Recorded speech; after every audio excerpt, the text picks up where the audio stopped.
folks, we're going to talk about the electricity in this particular video specifically. So we're going to kind of start with the electrical panel first. Pretty much everything is just like in your home. You're going to have an electrical panel with different breakers that basically cut on the equipment. The equipment is going to be plugged into the outlets. So once you cut the breakers on, that's automatically going to give you power to your particular equipment. They do also have on and off switches as well. So I'm going to have you come this way and we're going to take a look at this electrical panel here. Everything is labeled. So what you want to do is I'm going to cut all the breakers off one at a time, and then we're going to cut them back on one at a time. Alright, so we're just going to basically cut each one of the breakers on nice and slow, and you'll just start hearing things coming on. And like with the oven, sandwich prep, pizza, the chef base, refrigerators, all those items are going to be plugged in.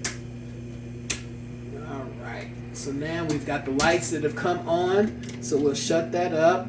This right here is your transfer box. So right now we're running off of brick and mortar power, which it says utility power here, says on here. If we switch it this way, you always want to grab it from the furthest breaker and you push it to the left. Now we're going to be on the generator power, and I'll give you a demonstration on the video once we fire up the generator. But right now we're just talking about the electricity. So we're going to grab it from the furthest breaker here, and you're going to push both of them back to the right, and then the lights automatically come on. We're going to come over here. We're going to look at the switches here. So you've got inside lights, okay, outside lights. And if you can show the outside lights on and off, you can just poke out there and you'll show the lights on and off. So lights are right now on the outside.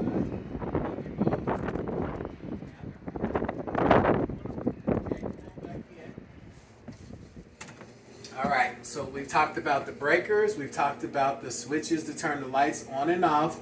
Below your sink here, you're going to have a GFI, everything's plugged in. So again, once you cut the breakers on, that's going to cut the water heater on, the water pump on, and then that gets you right there with that. Then we're going to look at the oven unit here. The oven has an on and off switch. These are the fan controls. This is the light that turns it on in and out. This is your dial for your temperature. This is the dial when you're ready to start cooking. And then this is off for cool.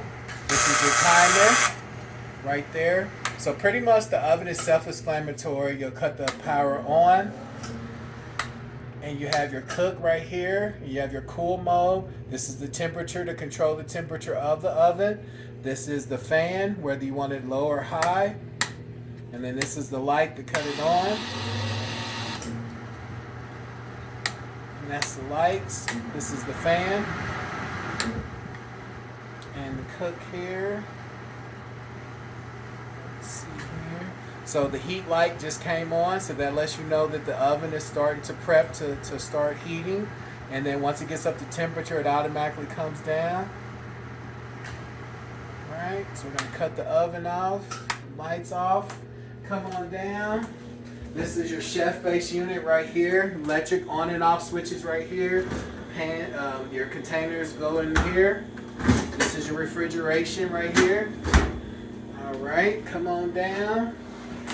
This is your sandwich prep, and it's plugged in, so you don't have to worry about an on or off switch. Once you cut the breaker on, it automatically comes on. Everything is here. Your pans and everything are all right there. Back. These are your refrigerators, refrigerator, freezer, all your shelves, manuals, everything are inside. Both of these units both lock. Once it automatically gets up to the mid-30s for the refrigerator, we know we're good there. Once we get into the negatives for the freezer, we know that we're good there. They're plugged in, so you don't have to worry about on and off switches there. This is your hot holding box. Has an on and off switch right here. As soon as I cut it on, the dial comes here. It allows you to either proof or basically keep your stuff warm until you're ready to put it into your steam tables. Steam tables here are propane. We'll get into that. This right here, I'm going to cut that off. This right here is your hot one countertop electric unit here. And this is also a warmer or steam table item. It's just a countertop unit there. So that takes care of that right there.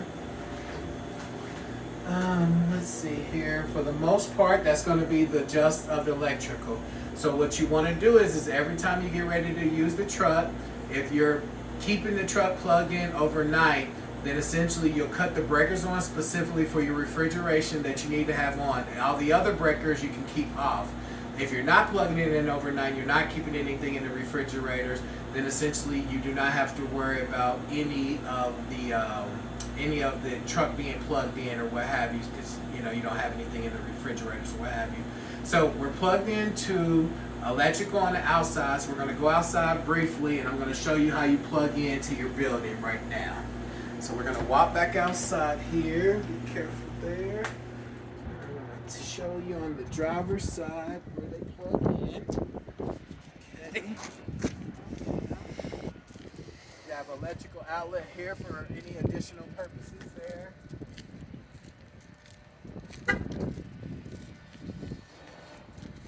This right here is your adapter. So essentially all you'll do is line the adapter up and you'll screw this collar on. And then you have your regular extension cord here. I recommend a 10 gauge wire. These are just crappy extension cords that we use because we're pretty rough on extension cords, but I recommend an 8 gauge or 10 gauge extension cord. You can get that off of Amazon. This is a 50 amp here. This is a 15 amp that plugs you into a regular extension cord there. And then essentially you just line it up and then you wiggle it on there and then you'll screw that on there. That gets you there, and that makes it to where it does not come off. And then you take the extension cord, and typically when you plug in, you want to make sure that the breakers are off on the unit. So now let's go back inside.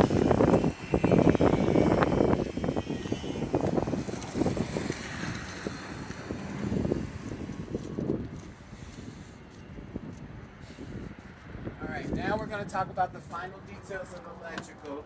And that's basically going to be the Bluetooth sound system here. So you'll just come here, you'll click this on, and then this is a Sony receiver, so you'll just have to find on your Bluetooth so that way you can pair it, and it automatically starts to pair, and then you'll just go in and you'll basically change this. Give me one moment here.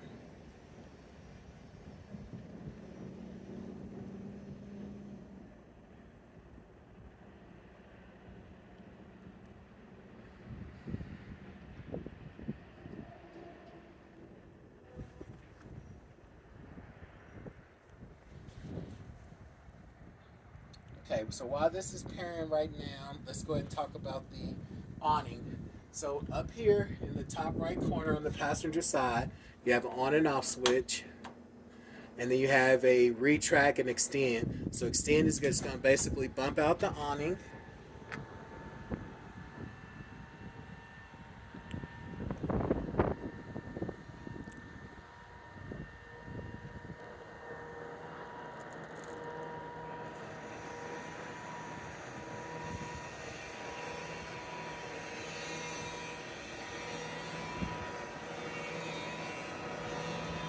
Hold your finger on that till it extends out completely. Has the LED light, which is pretty cool. It's nice at nighttime. And once it's extended out, as far as it'll go, then you're good to go. If it's super windy outside, it has a sensor inside that should retract the awning automatically, which is very nice. And then now we're going to retract it back in.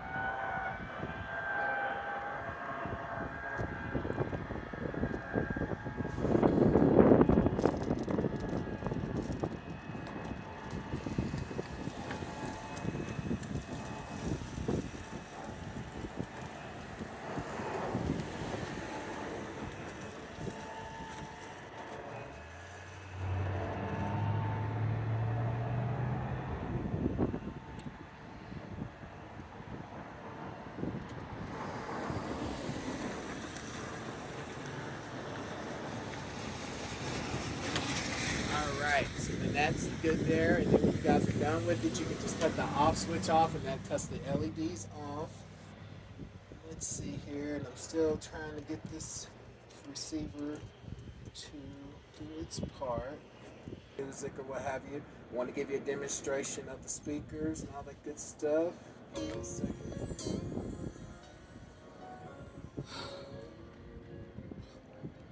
One moment We here. got to talk.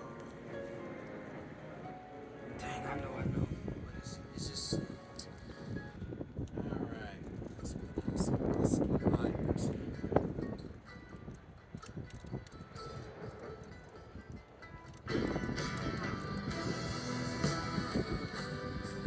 Essentially, you can just turn the volume up to whatever